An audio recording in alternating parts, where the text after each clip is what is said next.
Hola, hola, mis amados, ¿cómo están? Que el Señor les bendiga. Esta noche preciosa que Dios nos permite nuevamente estudiar su palabra. Esto es un placer, es un privilegio, porque chiquillos y chiquillas va a venir el tiempo cuando la gente va a buscar y ya no se va a poder. Así que ahora es el momento de llenar nuestro espíritu de la palabra del Señor. ¿Cómo están? Qué bendición saber que están por ahí. Voy a ponerme por aquí para que me vean un momentito, algo así rápido, aquí desde mi casa. Dios les bendiga. Bueno, hoy vamos a entrar en un estudio bien interesante, bien hermoso, que quiero que ustedes estén atentos, amados, a todo lo que vamos a ver esta noche. Y bueno, recuerden que la semana pasada estuvimos estudiando y repasando un poco lo que vimos el año pasado, ¿verdad? En el primer curso. Así que ahora con ese repaso yo sé que usted le va a ser más fácil entender la palabra de Dios porque ha adquirido conocimiento, gloria a Dios por eso, ¿verdad? Bueno, esta clase de esta segunda clase, amados, recuerden que la hemos titulado una narración desde el corazón, ¿recuerdan? Y es que, como les expliqué, vamos a hablar un poquito sobre la carta de Juan, porque Juan, amados, particularmente de todos los escritores, le pone alma y corazón a lo que escribe, ¿verdad? Aunque todos lo hicieron inspirados por el Señor, pero también Juan tiene un corazón muy pastoral y la forma en que él describe la vida de Jesús, los acontecimientos, las enseñanzas son muy, muy importantes. Sin embargo, vamos a ir despacio, hermanos, para que ustedes puedan comprender. Así que vamos a arrancar, mis amados, con una reseña de quién era el apóstol Juan, y aquí yo quiero que ustedes pues lo puedan ver conmigo. Lo puse ahí, lo recopilé de una Biblia y entonces me parece que está muy bien. Bueno, ¿quién era Juan, amados? Juan era conocido como el discípulo amado. Se cree que cuando comenzó a andar con Jesús era un chico bastante joven, ¿verdad? Y por ende le llamaban el discípulo más joven. Era hijo de Zebedeo y Salomé y hermano de Jacobo. Estas personas la Biblia las menciona en algunos de los versículos que vamos a ver ahí más adelante. Este apóstol Juan fue pescador hasta que Cristo lo llamó a seguirlo. Fue el más joven de los apóstoles y el más recordado. Se le atribuyeron 5 libros del Nuevo Testamento: el Evangelio de Juan, las 3 epístolas de Juan, que es Primera de Juan, Segunda de Juan y Tercera de Juan, y el Apocalipsis. De los 12 apóstoles, Juan, Pedro, Jacobo y Santiago fueron los más íntimos de Cristo. Los 3 estuvieron con él en la resurrección de la hija de Jairo, en el monte de los olivos, en el Getsemaní, pero solo Juan estuvo junto a la cruz, ¿recuerdan? Cuando el Señor fue crucificado, y fue allí que Jesús le encomendó a su madre, María, a quien Juan realmente, mis amados, cuidó hasta que ella murió. Juan pasó sus últimos años en Éfeso, y en donde escribió su evangelio, y también luego fue exiliado a la isla de Patmos, en donde escribió el libro del Apocalipsis. Esta es una reseña importante, mis amados, que quería compartirles, pero no nos vamos a centralizar en ella, simplemente para que ustedes tengan una idea quién fue Juan, el apóstol Juan, el discípulo amado, ¿verdad? Y cuando el Señor lo llamó con su hermano Jacob. Era pescador también, eran pescadores, vivían en esa zona de pesca. Y Juan se vuelve también testigo del poder de Dios, conoció a Jesús íntimamente, anduvo con él. Y nótese que cuando Jesús le dijo a Juan, he aquí a tu madre, y madre, he aquí a tu hijo, que los católicos lamentablemente lo han malinterpretado, ¿verdad? Refiriéndose a que María entonces es la madre de todo el mundo. Realmente no es así, porque según la historia se cree que Juan, pues siendo un discípulo muy íntimo con el Señor, parece que tenía un parentesco también. Se cree, según algunos historiadores judíos, que la mamá, esta Salomé, que se llamaba así, era hermana propiamente de María, ¿verdad? Entonces también ahí hay un vínculo familiar. Bueno, de igual manera Juan pues cuida a María, ¿verdad? Porque ya se hizo cargo hasta que ella murió. Él era muy joven y entonces seguramente la acompañó, porque vemos que en las narraciones de Hechos, María todavía estaba con los apóstoles después de la resurrección y el ascenso del Señor al cielo. Bueno, amados, esta es una reseña. Vamos ahora a entrar y quiero que pongan atención muy bien en estas primeras narraciones o primeros escritos, vamos a ponerlo así, que Juan hace, que nos llama mucho la atención y vamos a aprender muchísimo. Porque una de las cosas que vamos a ver, mis amados, en estas clases es precisamente la forma en que presentan al Señor Jesús. Recuerden que este curso se llama Conociendo al Maestro, porque lo que queremos es conocer al Maestro y lo vamos a conocer a través de los escritos en la palabra. Yo voy a hacer algunos extractos de algunos pasajes, no los vamos a leer todo el libro de Juan porque jamás no nos alcanzaría el curso, sino que voy a sacar algunos para darle un poco de importancia a ciertos puntos o a ciertos objetivos que yo sé que para ustedes van a ser de mucha bendición. Juan entonces, amados, arranca en el capítulo 1 y vamos a leer del 1 al 10 y comienza a describir algunas cosas importantes. Yo recuerdo que esto lo habíamos mencionado, pero lo vamos a retomar para poder entender el resto de los escritos que hizo el apóstol Juan, de la forma en que él lo hace. Bueno, Juan arranca, comienza diciendo, en el principio era el verbo y el verbo era con Dios y el verbo era Dios. Para nosotros la palabra verbo, según el español que nos han enseñado, es una palabra que se puede conjugar en pasado, en presente y en futuro, ¿verdad? Entonces, por ejemplo, caminar, ¿ok? Caminar, yo caminé pasado, yo camino presente y yo caminaré futuro, por poner algo así. Juan entonces presenta a Jesús, presenta a Dios con una etiqueta de poderío, de ser Dios, de ser sobrenatural a la par de los hombres. Recuerden, amados, que cuando vimos el año pasado, vimos que Mateo, por ejemplo, escribió a los judíos para convencerlos de que Jesús era el Mesías. Los judíos han sido bien radicales, han sido muy cerrados en lo que ellos creen también, y por eso es que muchos de ellos no aceptaron a Jesús. Juan entonces comienza a escribir y a narrar las cosas que él vio, pero le da un atributo diferente al maestro, y eso me llama mucho la atención y me gusta de la forma en que lo hace. Y él dice, en el principio entonces era el verbo. Nótese que dice en el principio. O sea, que antes de la creación, que antes de todo, era el verbo, era Jesús, ¿verdad? Y este verbo era con Dios. O sea, aquí está dándole Juan a esta palabra, no solamente le está otorgando o lo está etiquetando a que él estaba desde antes, sino también que está, o sea, que está con Dios, que es igual a Dios. Y también termina diciendo, y el verbo era Dios.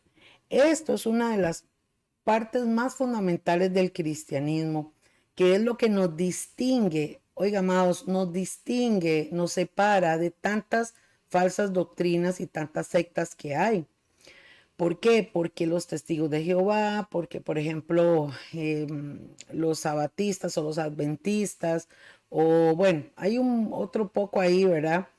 Que tienen ciertas diferencias teológicas con nosotros, pero es que en este caso nosotros somos muy arraigados en creer los cristianos que Jesús es igual a Dios, ¿verdad? En otras religiones tienen a Jesús como profeta, en otras religiones tienen a Jesús como el Hijo de Dios, pero que tiene otros hermanos, como los musulmanes, que creen que Mahoma es hermano de Jesús, pero es mayor que Jesús en poder y en muchas cosas, etcétera, etcétera. Entonces hay un montón de sectas y un montón de cosas que están tergiversando la palabra y realmente nos damos cuenta que aquí la verdad está escrita en la palabra. Juan lo está diciendo muy claro. O sea, Jesús estaba desde el principio, estaba con Dios, pero también es Dios.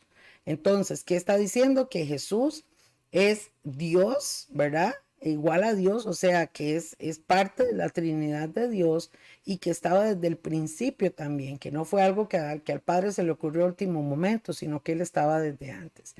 Y entonces verso 2 dice, y este era en el principio con Dios. Vuelve a reafirmar que Jesús estaba con Dios. Verso 3, todas las cosas, dice, por él fueron hechas. Oiga qué interesante. Todas las cosas por él fueron hechas. Y sin él, nada de lo que es hecho fue hecho. Aquí le está otorgando una autoridad, un poderío igual a Dios, diciendo que todas las cosas fueron hechas por Jesús. Entonces, amados, cuando Dios, cuando la Biblia habla en Génesis que Dios creó al mundo, ¿verdad? Ahí estaba hablando del Padre, estaba hablando del Hijo y estaba hablando del Espíritu Santo. Pero la gente no lo conocía, la gente no sabía. Los judíos creían que Dios era un solo ser, ¿verdad? Y que tenía un espíritu que andaba por ahí más o menos, pero no lo entendían hasta que Jesús vino a la tierra y enseñó cómo era la cosa. Por eso es tan importante conocer al maestro y sus enseñanzas. Entonces, Juan aquí describe en el verso 3 que todo fue hecho por él y sin él nada hubiera sido hecho. O sea, que Dios, el Padre, le otorga a Jesús también la facultad de crear también. Están juntos, tienen un mismo sentir, un mismo propósito, una misma idea, una misma forma de amar, una misma, qué sé yo. Hay muchas cosas que son iguales, ¿verdad? Dice entonces el verso 4, en él estaba la vida y la vida era la luz de los hombres. Notes entonces que Juan aquí, amados, está narrando y está diciendo que Jesús es Dios, que Jesús hizo todas las cosas junto con el Padre y que en él estaba la vida y que la vida, ojo, era, o sea, la vida que sale de Jesús es la luz de los hombres. Aquí hay algo muy interesante que yo quiero que usted lo pueda tener en su corazón y que lo pueda aprender. Y es que la forma de describir a Jesús como la vida y como la luz tienen una trascendencia importantísima para nosotros los seres humanos. ¿Por qué? Número uno, nótese usted, amados, que la vida, que se lo voy a poner así, todo lo que en esta tierra tiene vida, todo fue hecho por él. Por eso es que hay una conexión. Ahora, ¿qué tiene vida en la tierra? Vamos a ver, piense usted ahí. Los animales tienen vida, las plantas tienen vida, todo lo que es todo tiene vida, hasta la tierra se mueve, hermanos, cuando hay temblores, los volcanes están activos, todo tiene vida. Los seres humanos estudian la galaxia y ven, todo tiene vida, las estrellas tienen vida, el sol tiene vida, todo tiene vida y por eso es que Juan describe todas las cosas por él fueron hechas. Lo primero que él dice es que todo lo que existe fue hecho y después dice, en él. ¿Quién es en él? En Dios, el Padre, el Hijo y el Espíritu Santo. En él, ¿verdad? Pero aquí se refiere a Jesús, que es lo mismo. En él estaba la vida y la vida era la luz de los hombres. Qué hermoso entender, amados, que si la vida está en Jesús, de él sale la vida. Cuando nosotros en esta carne que está condenada a morir, recibimos a Jesús, entonces llegamos a tener vida en nuestra carne. Pero también tenemos vida después de que nos despojamos de la carne. Por eso es que él promete una vida eterna y una resurrección a su pueblo. ¿Están conmigo? ¿Por qué? Porque hay vida, en él hay vida y esa vida es la luz de los hombres. Ahora ve lo que dice el verso 5. Y la luz en las tinieblas resplandece, mas las tinieblas no la comprendieron o no la aceptaron. ¿Qué significa esto? Que la luz de Dios, de Jesús, dice, en las tinieblas resplandece. Juan entonces, amados, en esta primera descripción, refiriéndose a nuestro maestro, nos está enseñando quién es Jesús, de dónde viene, ¿verdad? Y quién es Jesús, qué hay en Jesús, en su persona, en su ser, y qué es lo que él viene a hacer. Tres cosas importantes, se las vuelvo a repetir. Describe quién es Dios o quién es Jesús, ¿verdad? Que es Dios, que es poderoso, que en él fueron todas las cosas hechas. Describe, hermanos, también que en él está la vida que en Él hay vida y que por lo tanto Él crea todas las cosas. Y la tercera cosa es que nos enseña que la luz disipa las tinieblas. O sea que el poder de nuestro Señor es más fuerte que el poder de Satanás. Entonces, cuando nosotros conocemos y entendemos que al Maestro, al Señor, a Jesús, al Cordero, al Inmolado, al Todopoderoso, póngale cualquier nombre que es etiquetado solo para el Señor, hermanos, sépalo que nuestro Dios siempre va a ganar todo sobre Satanás. Él vino a disipar las tinieblas y la luz que hay en Él disipa todas las tinieblas. O sea, la luz que hay en Jesús, amados, no solamente alumbra nuestras vidas, sino que deshace las obras del enemigo. Cuando nosotros entendemos esto, amados, usted y yo aprendemos entonces a ver a Satanás con otros ojos, a ver el pecado con otros ojos, a ver la maldad con otros ojos. ¿Están conmigo? Muy interesante. Por eso es que yo les comento siempre, amados, que cuando estudiamos la palabra, comenzamos a darnos cuenta de cuántas bendiciones, favores y cosas, o cosas a favor de nosotros tenemos. La luz de las tinieblas resplandece en las tinieblas, mas las tinieblas no pueden contra la luz. Cada vez que hay oscuridad y hay una luz, ya se van las tinieblas, ¿verdad? Ok, entonces Juan describe estas cosas de Jesús, muy importante para ir conociendo quién es nuestro maestro. Ahora en el verso 6, Juan mete de ejemplo a Juan el Bautista, que es el otro Juan, ¿verdad? Aquí hablan de Juan el apóstol y Juan el Bautista. Recuerden que ya habíamos visto esto en las clases pasadas. Juan entonces el apóstol habla de Juan el Bautista como testigo y dice el verso 6, fue un hombre enviado de Dios, el cual se llamaba Juan.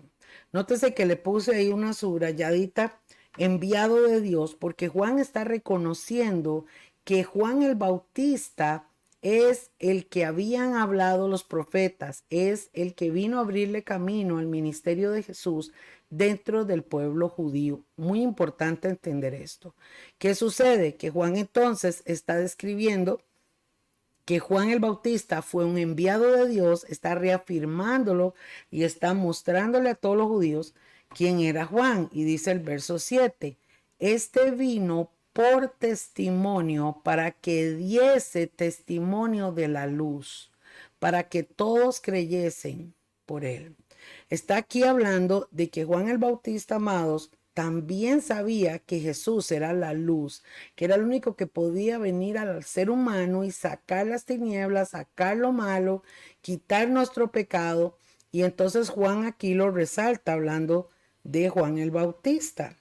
Y entonces reafirma en el verso 8, escuche, no era él la luz, no.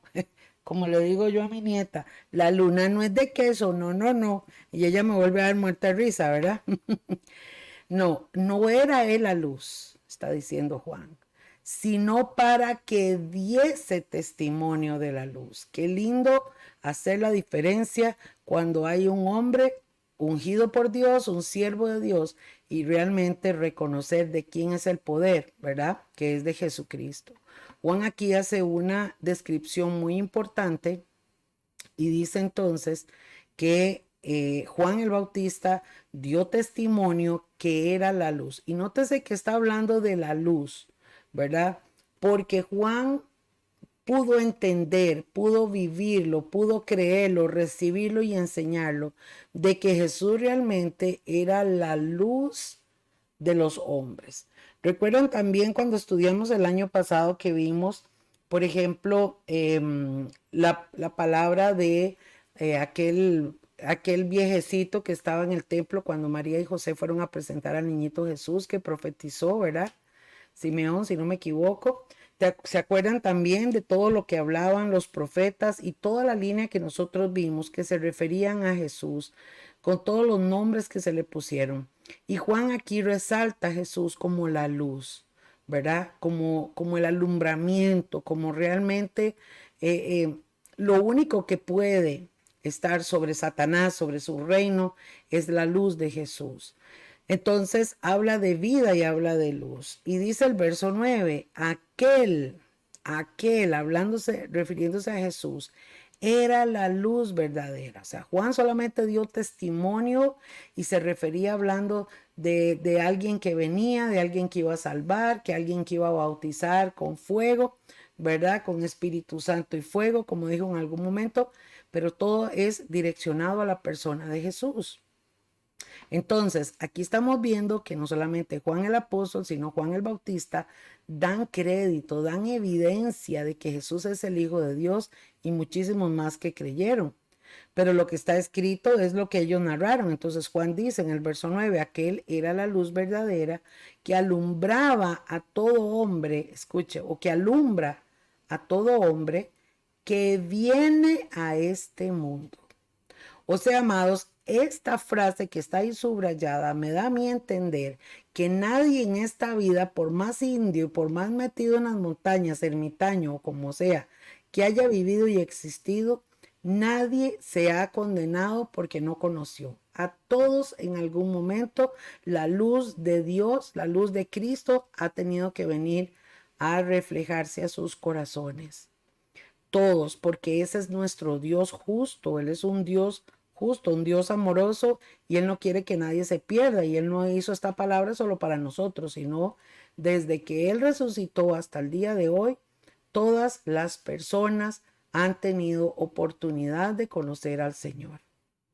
Por eso dice que alumbra todo hombre que viene a este mundo. Y dice el verso 10, en el mundo estaba, o sea, Jesús no estaba en carne hecho hombre, pero su presencia ya estaba con Dios. Y el mundo fue hecho por él y el mundo no le conoció. Antes que Jesús apareciera en la historia, no se conocía de Jesús. De hecho, el pueblo de Israel creía en Dios, en Yahweh, le tenían, ¿verdad? Dice que es el nombre que no se puede pronunciar para ellos. Han creído en Yahweh, han alabado a Yahweh, han exaltado a Yahweh, pero nunca se imaginaron que el Hijo de Dios vendría aquí, que era un padre que tenía un hijo y que venía.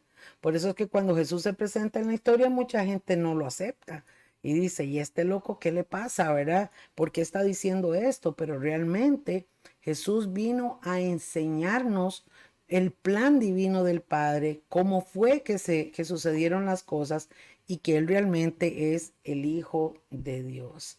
Entonces, en el verso 11, amados, vemos también aquí que Juan recalca, y aquí ya está hablándole directamente al pueblo de Israel, diciéndole a lo suyo vino, o sea, vino a su pueblo, vino a una misión, vino a hacer su trabajo, pero los suyos, su pueblo, no le recibieron.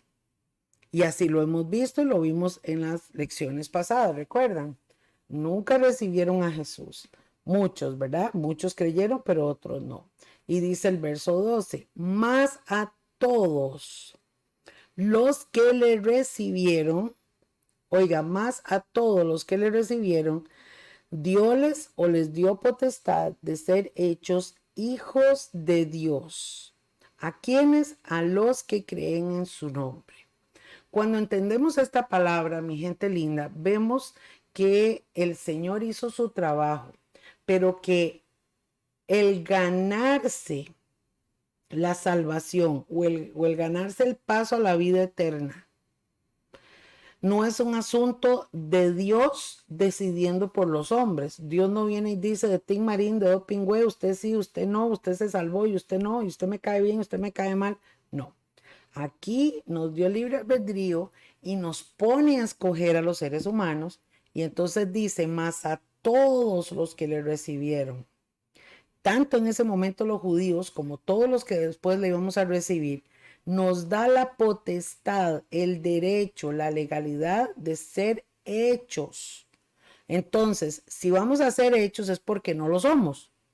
No todo el mundo es hijo de Dios como la gente cree y dice, ay, todos somos hijos de Dios. No, todos somos criaturas hechos por Dios, ¿cierto? Hemos sido criaturas creadas por Dios, pero tener el derecho de llamarnos hijos de Dios es solamente a los que creen en su nombre.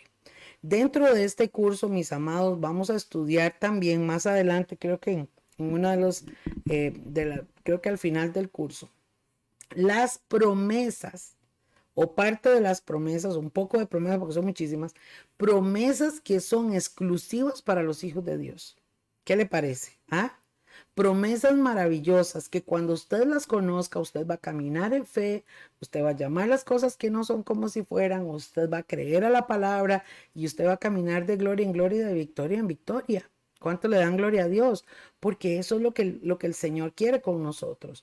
Pero es que a veces los hijos no saben quién es su padre, no conocen los pensamientos del Padre. Por eso, amados, yo aplaudo y felicito a los que estudian la palabra del Señor. Porque cuando tu vida y mi vida están basadas en la roca que es Cristo, en la palabra, y conocemos al Maestro, las cosas van a cambiar.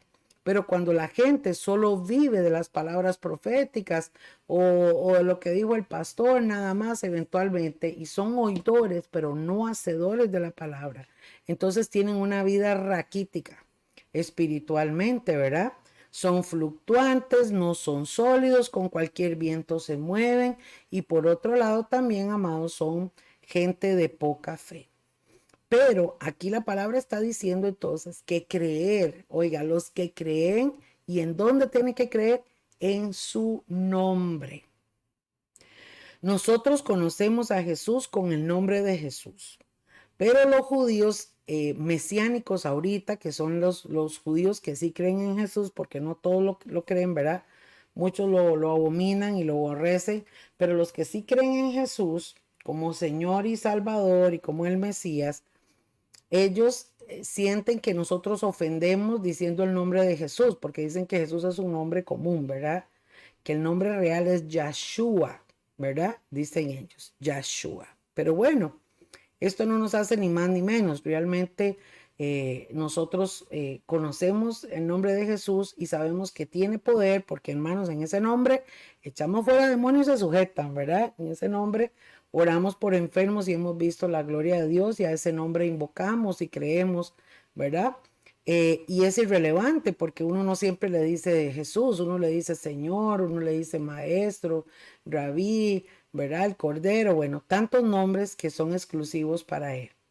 Lo importante aquí es entender, amados, entonces, que creer en su nombre, o sea, en el momento que una persona cree que Jesús realmente sí es el Hijo de Dios, que sí vino a la tierra por el Padre, que sí entregó su vida, que murió, que resucitó, que va a volver otra vez y crea todo lo que Él enseñó y a todo lo que tenemos en la palabra de Dios, esta persona se convierte en un hijo de Dios, tiene ese derecho, esa legalidad y esa potestad delante de Dios, ¿ok? Delante de Dios, tanto de Jesús, del el Espíritu Santo y del Padre. Y dice, amados, verso 13, los cuales no son engendrados de sangre, ni de voluntad de carne, ni de voluntad de varón, más de Dios. ¿Qué significa esto? Que todas las personas que creen en el nombre de Jesús, ¿verdad? En el nombre del Hijo de Dios, van a tener el derecho de ser llamados hijos de Dios y no necesariamente era para los judíos, porque ellos creían que solamente ellos por sangre y por voluntad humana, o sea, porque era hijo de la descendencia de Dan o de la descendencia de Neftalí o de la descendencia de, póngale nombre, ¿verdad? De Zabulón, de José. Entonces, todos los descendientes, los judíos que son de sangre, ellos creen que la Biblia es exclusiva para ellos y que las promesas son solo para ellos. Todos los demás estamos destituidos de todo, excepto que nos hagamos como ellos, que tampoco nos da garantía porque no tenemos sangre, según ellos. Pero aquí Jesús está, o sea, Juan aquí está enseñando otra cosa que Jesús les enseñó. Y está diciendo, no, un momentito, todos los que creen en el nombre del Señor, aunque no sean engendrados de sangre, ni de voluntad de carne, ni de voluntad de varón, o sea, humanamente, todos los que no somos de sangre judía y creemos en la palabra del Señor, tenemos entonces la bendición, chiquillos y chiquillas, de tener un puesto en el cielo otorgado por nuestro Señor Jesucristo, de ser llamados también hijos de Dios. Esto es para glorificar al Señor.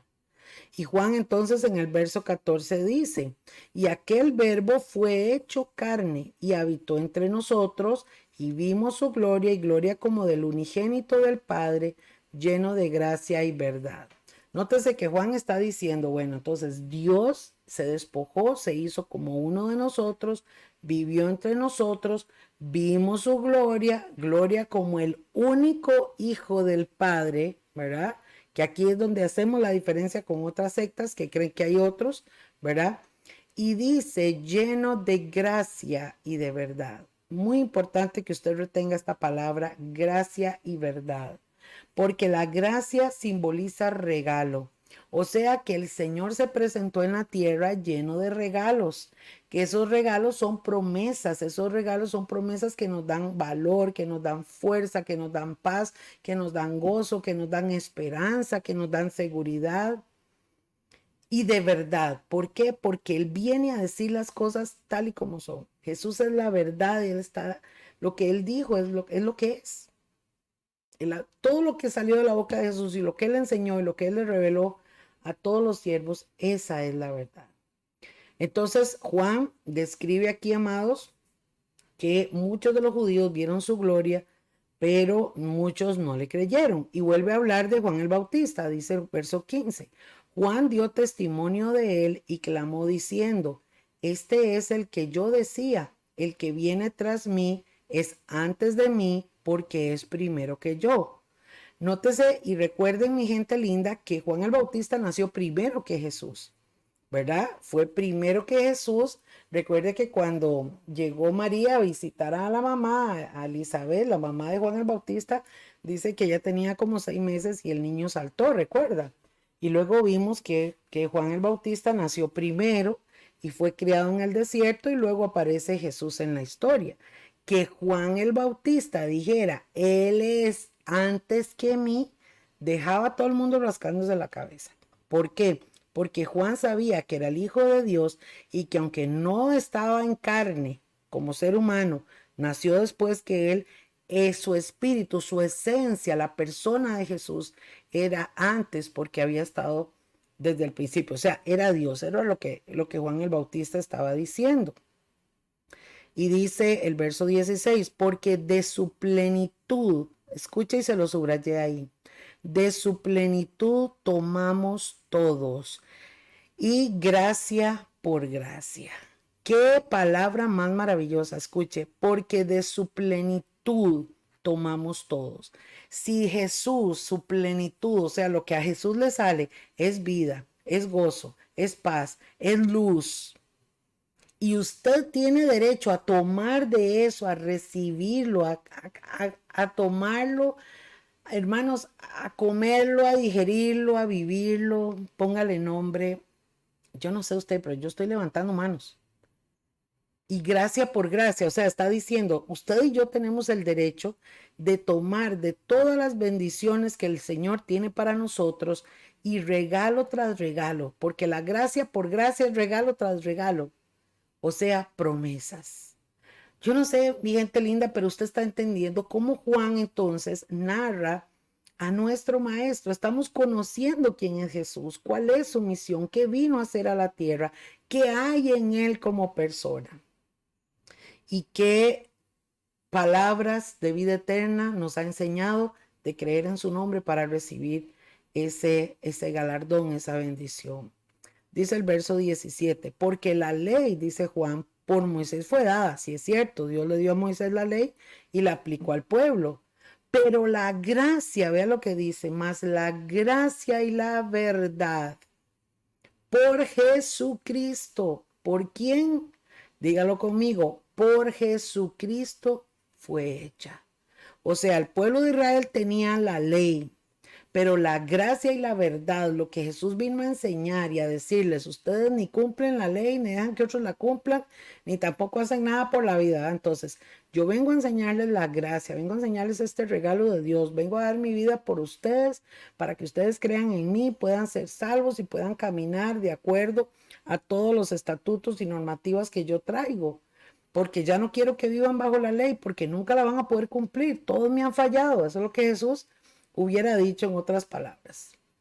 Pero amados, aquí Juan está entonces describiendo que al pueblo de Israel, que la ley fue por Moisés, y no es que la ley sea mala, simplemente que ellos no pudieron cumplirla, pero la gracia y la verdad por Jesucristo fue hecha.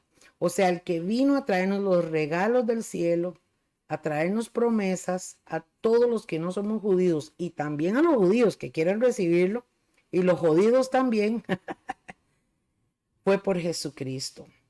Dice el verso 18, a Dios nadie le vio jamás. El unigénito Hijo que está en el seno del Padre, Él le declaró. O sea, Juan está diciendo aquí, a Dios nunca nadie lo pudo ver. Al Dios Padre, a Yahweh, a Jehová, como le dicen los testigos de Jehová. O sea, a Dios Padre nunca nadie lo ha visto. Pero el único hijo que tiene en el cielo, el único que está con él en el seno, o sea, que está sentado a la par del Padre, él le declaró. O sea, en palabras ticas, Jesús vino a enseñarnos quién es el Padre. Vino a enseñarnos cuál era su voluntad, quién es ese Padre y cuánto nos ama. Entonces, mi gente linda, quiero que ustedes en esta clase puedan repasar conmigo esto. Muy importante que usted pueda revisar conmigo. Vea que estamos viendo aquí que Juan otorga ciertos atributos al Señor y ciertas palabras importantes. Entonces, eso es lo que quiero que ustedes estén conmigo ahorita. Vean, dice, Jesús es Dios. Muy importante que ustedes entendamos eso. Entonces, cuando hablamos de Dios, entendemos que es el Padre, que es el Hijo y que es el Espíritu Santo. Que cuando usted ora al Dios Padre, también glorifica al Hijo y también glorifica al Espíritu Santo. Que cuando usted le ora al Espíritu Santo, también le ora al Padre y también le ora a Jesús. Pero ¿qué es lo que pasa? Que nosotros teníamos esa creencia y la gente tenía la creencia de que, bueno, hay un Dios, seguro es un señor de barba blanca, está sentado allá en el cielo, ¿verdad?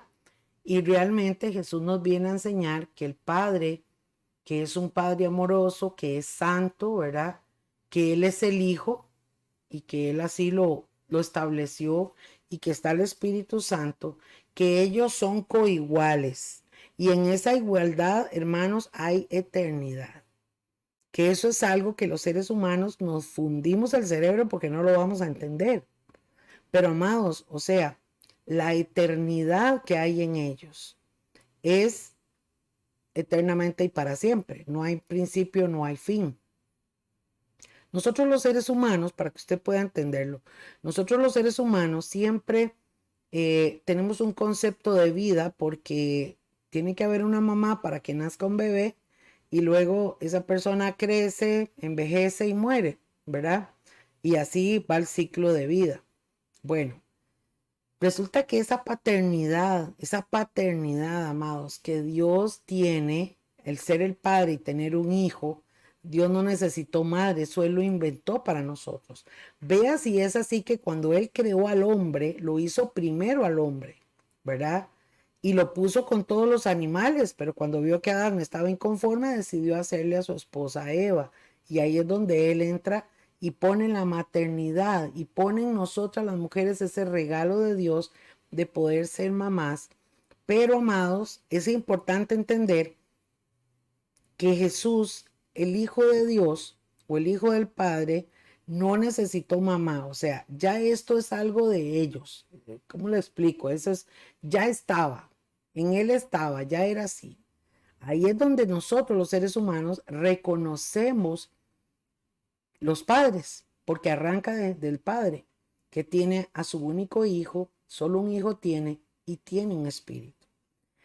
Si nos ponemos a preguntarnos, chiquillos y chiquillas, bueno, entonces, ¿cómo es Dios? ¿Cómo es la cosa? ¿Cómo fue antes? Hermanos, nos vamos a fundir. Hay cosas que no son reveladas, hay cosas que no. Cuando estemos en el cielo, probablemente nos vamos a dar cuenta de muchas cosas. Pero lo importante es conocer y entender que Jesucristo vino a enseñarnos que Él sí es Dios también y que Dios le dio todas las cosas a Él y por Él fueron hechas. Es lo que Juan está diciendo. Entonces, muy interesante aquí y por eso lo puse en esta gráfica. Jesús es Dios también. En Él hay eternidad y hay igualdad. Recuerden que Jesús en muchos pasajes, Él dice, yo honro al Padre, el Padre me honra a mí, yo voy al Padre, el Padre está en mí. O sea, hay una conexión espiritual impresionante en Dios, ¿verdad? Cuando uno estudia el Apocalipsis, en el capítulo 5, en la revelación que también el apóstol Juan recibe, es impresionante cuando Dios lo lleva al cielo y él ve a uno sentado en el trono, a uno como cordero y a un candelabro de siete lámparas, que es precisamente el Espíritu Santo. Cuando Juan tiene esa revelación, lo entiende mucho mejor, y cuando usted y yo estudiamos la palabra en ese capítulo, hermanos, es impresionante entenderlo y verlo. ¿Por qué? Porque está viendo precisamente a los tres, al Padre, al Hijo y el Espíritu Santo, en un ambiente o en un paisaje, en un escenario, esa es la palabra, en un escenario de trono, escuche, de trono. Y dice que él ve ahí los ángeles, arcángeles, serafines, ¿verdad? Querubines, todos alabando y glorificando a Dios, una multitud de ángeles, pero dice que el Padre está sentado en su trono y el Hijo está ahí representado como un cordero, ¿verdad? Muy interesante, lo vamos a ver en las clases siguientes. Entonces, amados, ahí vemos la eternidad de Dios y la igualdad. Juan también resalta que Jesús es vida y luz. De él sale la vida, ¿verdad? Y de él sale la luz. Yo tengo una experiencia hermosísima cuando falleció mi hijo Natanael, que el Señor se lo llevó, porque Dios me da un sueño y en el sueño yo puedo ir arriba, Dios me permite, me lleva arriba a un pedacito del paraíso, y yo, dentro de muchas cosas que vi, y esto me llamó mucho la atención, porque yo vi el cielo azul. El Señor me mostró, yo vi como un cielo azul, vi un árbol muy hermoso, muy perfecto, vi gente que andaba para allá y para acá con vestiduras blancas en una fiesta, hablando, glorificando, exaltando. O sea, había gente hablando, gente orando, gente adorando, pero todos con un gozo y un rostro indescriptible. Pero en medio de lo que yo veo me llama la atención que yo veo que era como la luz del mediodía, todo estaba claro, pero no había sombra debajo del árbol. Yo recuerdo que yo le dije, Señor, pero ¿por qué todo está como al mediodía y yo no veo sombra debajo del árbol? Y el Señor me dijo, porque ustedes en la tierra reciben la luz a través del sol. Y entonces el sol, cuando pega arriba, hace como que, o sea, haya sombra, porque el sol es una sola posición. Y el Señor me dijo, pero aquí arriba, yo soy la luz. Y todo está claro como el mediodía. O sea, es impresionante el poder de Dios. Entonces Jesús es vida y luz. Vida en todas las cosas, como le dije, todo lo que fue hecho fue por Él y por eso tiene vida, porque donde Él habla, donde Él se mueve, donde Él vuelve a ver, hermanos, sale todo lo de Jesús, sale la vida y la luz. Y vimos también que Juan resalta la luz sobre las tinieblas. Y también habla de Jesús como nos da el derecho, o sea, el creer en Jesús nos da el derecho y la potestad de ser llamados hijos de Dios. ¿Qué hay que hacer? Recibirlo y creer en su nombre, en su palabra, en su testimonio, ¿verdad? Que es lo más importante. Y recuerde también que es gracia y verdad, ¿verdad? La gracia es un regalo de Dios y la verdad que está en Jesús. Entonces, todo lo que el Señor nos muestra es importantísimo saberlo y conocerlo. En Juan capítulo 1, versículo 29, dice, aquí ya Juan narra otro acontecimiento que da con Juan el Bautista y dice, el día siguiente o el siguiente día ve Juan a Jesús que viene a él. Y Juan dice estas palabras, he aquí el Cordero de Dios que quita el pecado del mundo. Nótese esto, mi gente linda. Juan está aquí hablando y esto me llama mucho la atención porque Juan el apóstol está resaltando lo que Juan el Bautista está diciendo cuando dice, he aquí el Cordero de Dios. Aquí Juan el Bautista le está otorgando un nombre a Jesús, amados, proféticamente. ¿Cómo la gente podía entender por qué están comparando a Jesús con un cordero? ¿Por qué no lo comparan con un león o con un elefante, con un, no sé, con un tigre, con un perro, con un gato, con un conejito? No, ¿por qué un cordero? Bueno, ustedes recuerdan que en el Antiguo Testamento el pueblo de Israel tenía que tomar un cordero, sacrificarlo, hacer un derramamiento de sangre para que hubiera un sacrificio, para que hubiera una ofrenda y para que hubiera respuesta de Dios. Era un ritual, una forma en que ellos se preparaban para acercarse a Dios, para expiar sus pecados, ¿verdad? Entonces, para poder ser perdonados, se lo voy a poner así. Creo que en las otras lecciones lo mencioné, voy a volverlo a mencionar. Jerlin va con Guni porque necesita perdonar, que limpiar sus pecados, porque como todos somos pecadores y no podemos cumplir la ley, ¿verdad? Entonces vamos a ir al templo. Vamos al templo y entonces yo llevo un corderito. Yo tengo aquí gallinas y pollitos y todo, y yo tengo que llevar un corderito. Yo, porque en esa zona eran más corderos, ¿verdad? Entonces, bueno, llevo un corderito que es tiernito, recién nacido, lo más bonito, lo más tierno, toda la cosa. Yo lo llevaba al templo, el sacerdote lo agarraba, lo cortaba, derramaba sangre ahí sobre un lugar especial que tenían, ¿verdad? Y lo quemaba. Cuando él quemaba la carne y hacía todo, se esperaba la gente y entonces el humo subía al cielo, digamos así, ¿verdad? Y entonces ellos esperaban para ver la respuesta, si Dios había perdonado o no había perdonado, si a Dios le había agradado o no le había agradado. Bueno, hay un montón de cosas que no voy a mencionarlas para que no se les haga un colocho, pero realmente era todo un ritual. ¿Qué pasaba? Que bueno, la gente para poder ser perdonada tenía que hacer eso. Pero ahora Juan el Bautista, chiquillos, está diciendo, he aquí el Cordero de Dios. O sea, no solamente está reconociendo que es el Todopoderoso, que viene de parte de Dios, sino que está también mencionando la misión por la cual Jesús venía, que era morir en una cruz como cordero, como un cordero inmolado. Un cordero inmolado es un corderito tierno, bueno, lindo, pero está ya, ¿verdad? Todo cortado y todo. O sea, ¿cómo queda un cordero después de que los cuartizan? Imagínense, ¿verdad? Qué horror. Bueno, aquí Juan está diciendo, he aquí el Cordero de Dios que quita el pecado del mundo. Entonces, reconozcamos, mi gente linda, que no solamente está otorgándole al Señor una palabra profética que no se había cumplido en ese momento, pero entiende, Juan el Bautista era un hombre de Dios, había recibido a Dios y sabía quién era Jesús y sabía la misión por la que venía. Y dice que quita el pecado. Nótese que no dice quita algunos pecados o va a quitar parte del pecado o va a eliminar a los seres humanos, no sé, o va a hacer un sacrificio para que algunos que son más buenos se salven. No, no, no. Él va a quitar el pecado del mundo. O sea, amados, se refiere a la oportunidad. Cuando se refiere al mundo, es que todo el mundo ha tenido oportunidad. Por eso yo le digo a ustedes que es muy interesante entender esto.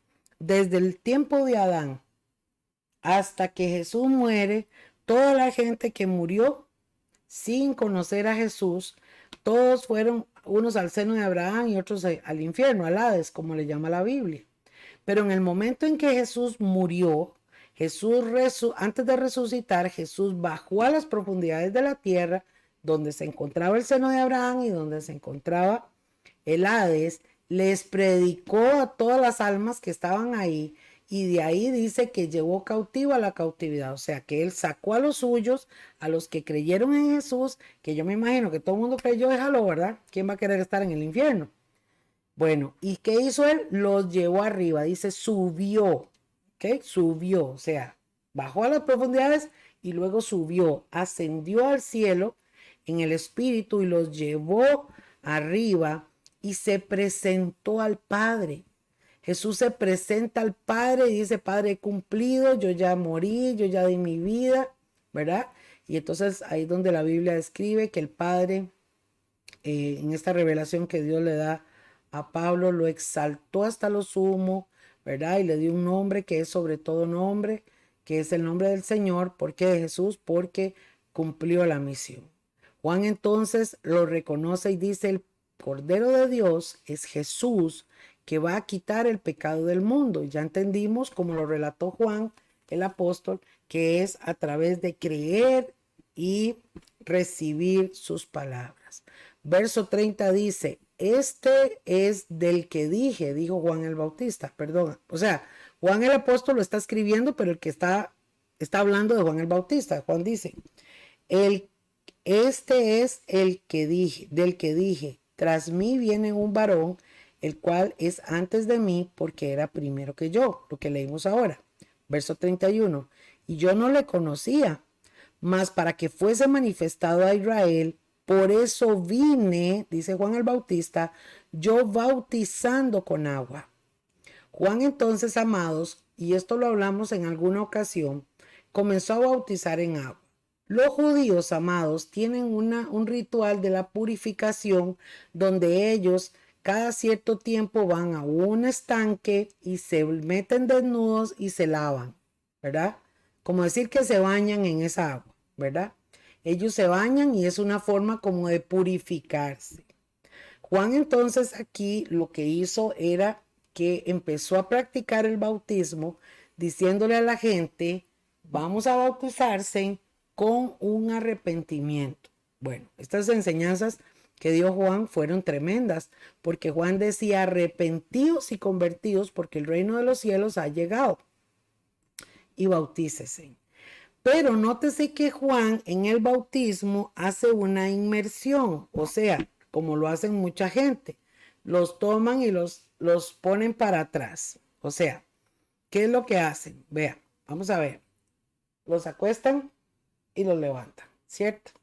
Entonces usted va ahí, lo tiran para atrás y lo vuelven a levantar. ¿Qué significa eso? Significa, mi gente linda, que uno muere al pecado y resucita en Cristo. Es una forma simbólica de creer. Y Juan el Bautista comenzó a bautizar en agua y mucha gente comenzó a seguirlo. No entendían, ¿verdad? ¿Qué significaba tal vez? Pero vea lo que dice el verso 32. Y Juan dio testimonio diciendo, vi al Espíritu, y nótese que está en mayúscula, que descendía del cielo como paloma y reposó sobre él. Juan entonces testifica, Juan el Bautista, que él vio al Espíritu Santo como una paloma que vino y descendió sobre Jesús. Y dice el verso 33, y yo no le conocía. O sea, usted puede decir, pero eran primos, ¿cómo que no se habían visto? No, porque acuérdese que Juan fue criado en el desierto, comiendo miel y langostas, fue guardado, fue, ¿verdad? Y vivía a una distancia grandísima donde estaba Jesús.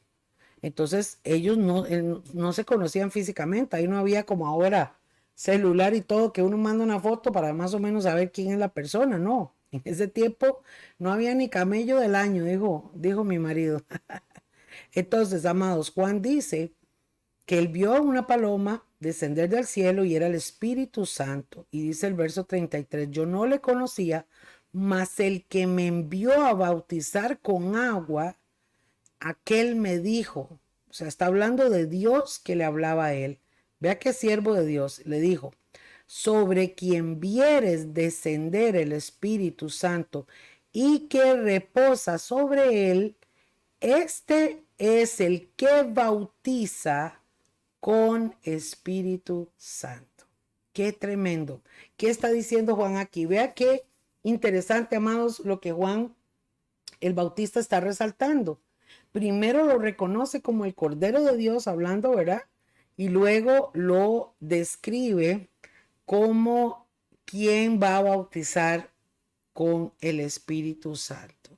Dice el 34, y yo le vi y he dado testimonio que este es el Hijo de Dios. Juan no tenía pelos en la lengua, Juan reconoció, Juan el Bautista, igual que Juan el apóstol, igual que Pedro y todos los apóstoles, que él era el Hijo de Dios. No hay duda, él es el Hijo de Dios porque todo lo que aconteció en la vida de Jesús desde que nació hasta que se fue, todo fue sobrenatural. Nadie en este mundo ha vivido esas cosas, nadie, ni Alá, ni Mahoma, ni todos los que los dioses, ni Buda, ni los Hare Krishna que creen en no sé quién, ¿verdad? Ni nada, ni Bahá'u'lláh, que es otro profeta, o sea, tantas falsas y mentirosas religiones, amados, que creen en el uno y en el otro. No, no, no. Ni María, ni Pedro, ni Juan, nadie. Fue solo uno, Jesucristo. Su vida, siendo humano, siempre se manifestó entre la naturaleza divina y la naturaleza humana. O sea, él mostraba, era un ser humano y usted lo veía, pero lo que hablaba y lo que hacía era sobrenatural. Y por eso, amados, es que termino entonces con estas gráficas bonitas que le puse ahí de colores, resaltando eso. ¿Qué dice Juan el Bautista aquí? Bueno, que él es el Cordero de Dios y ahora usted entiende por qué se refiere a Cordero, ¿verdad? Hablando de la muerte de Jesús, que quita el pecado del mundo. No hay otro camino, no hay otro. Por eso Jesús decía, yo soy el camino, yo soy la verdad y yo soy la vida, ¿verdad? O sea, todos están condenados a la muerte y si quieren salir de aquí vivos, después de la muerte, es conmigo. Eso es lo que está diciendo.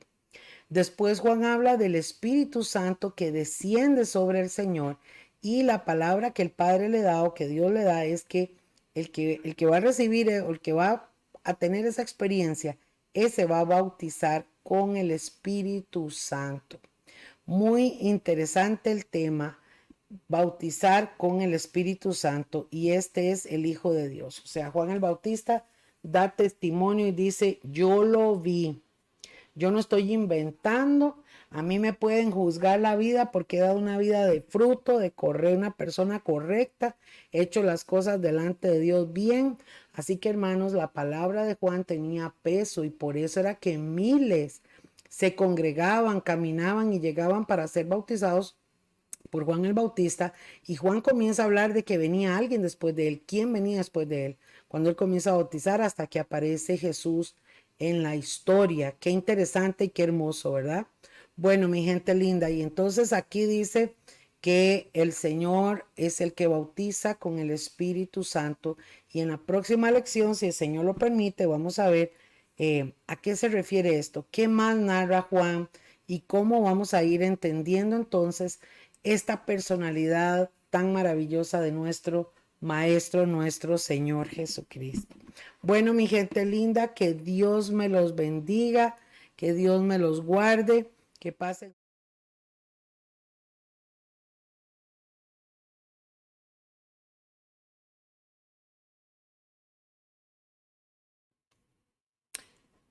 Perdón, creo que se me fue el audio.